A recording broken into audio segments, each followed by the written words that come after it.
بالله السميع العليم من الشيطان الرجيم من همزه ونفخه ونفسه بسم الله الرحمن الرحيم وقال الله تبارك وتعالى أيضا شهر رمضان الذي أنزل فيه القرآن هدى للناس وبينات من الهدى والفرقان فمن شهد منكم الشهر فليصم ومن كان مريضا أو على سفر فعدة من أيام أخر يريد الله بكم اليسر ولا يريد بكم العسر ولتكملوا العدة ولتكبروا الله على ما هداكم ولعلكم تشكرون۔ معزز میرے دینی و اسلامی بھائیوں اور پردہ نشین اسلامی ماؤں اور بہنوں، آج کے خطبہ جمعہ میں استقبال رمضان کے عنوان پر کچھ باتیں رکھنے کی کوشش کروں گا۔ معزز سامعین، ماہ رمضان المبارک کا استقبال کرنے والے ہیں ہم۔ یہ بڑا فضیلت والا عظیم مہینہ ہے، بابرکت مہینہ ہے۔ یہ بندوں کے لیے ایک سنہری موقع ہے کہ اپنے رب کے سامنے اپنے گناہوں کی بخشش کروا لے، کیونکہ ماہ رمضان المبارک میں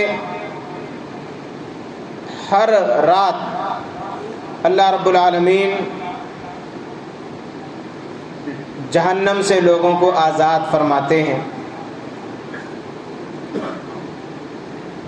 تو اس کے استقبال کے لیے ہمیں مکمل طور پر تیار رہنا ہے اور